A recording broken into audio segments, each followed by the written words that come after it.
People often hate Paimon for various reasons, She's annoying, she repeats stuff, she doesn't understand the seriousness of a situation, things like that. But I feel Paimon is amazing, and she has a very important role to play in the overall story of Genshin Impact.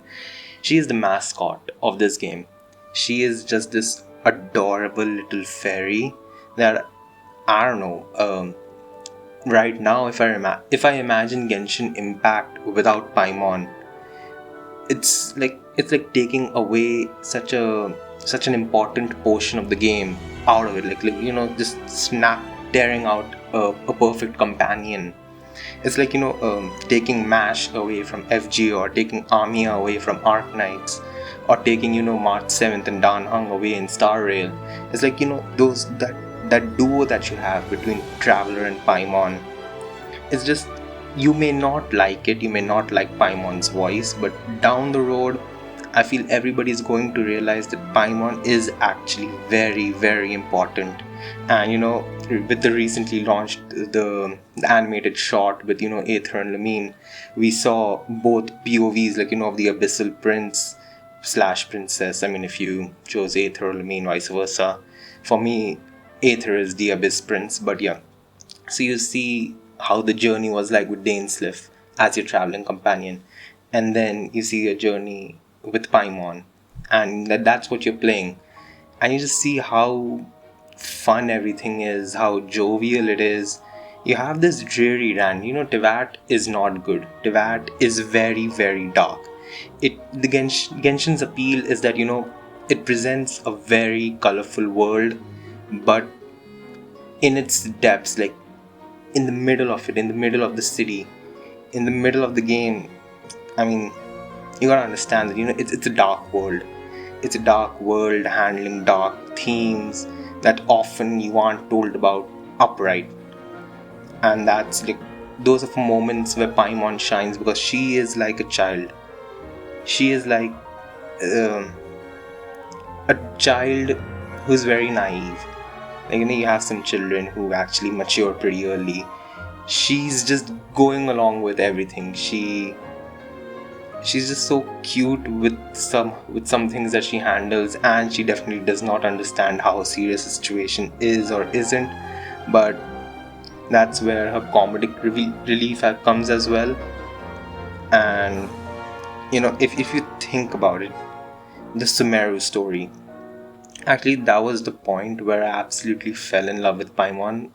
Act 2 of the Sumeru story, where we're in that dream with Nahida, and the traveler goes out to explore what's beyond Sumeru City, what's beyond the dream, and Paimon's just there waiting for us, and she's just so worried about her safety. It was just, I don't know, something just clicked inside me, and I was like, I love this adorable fairy. Before that, I didn't particularly care about her. She was our traveling companion and our so-called guide of Teyvat, although she herself doesn't know much about the nation.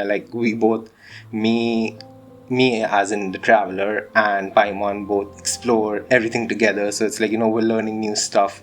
But before Sumeru, I didn't particularly care about Paimon that much. I was like, okay, she's a companion of ours, the deuteragonist, if I would say.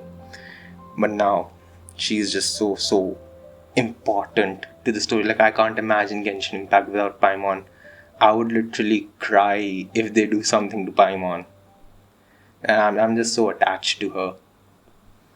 And love her, hate her, but you already know that she is important. If you take out Paimon from the story is going to take a huge downfall. You can imagine that maybe the story will get better, the traveler will get voice lines, and uh, things will go smoothly and this and that. But I don't know, man. I just don't see it. Every game that you have, it's not a one-man army game.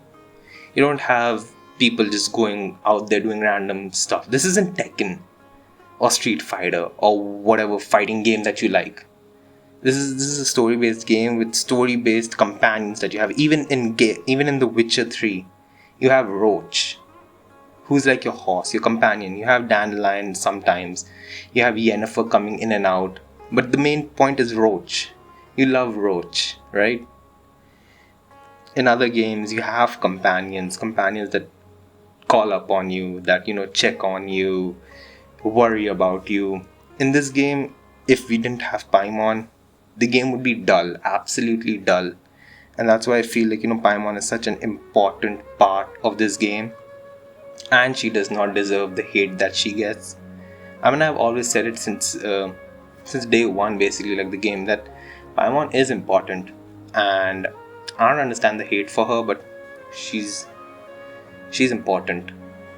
I don't know if she is actually some foreign goddess, or she's evil somehow, or she sacrifices herself in the end of the Genshin Impact Arc 1 or whatever.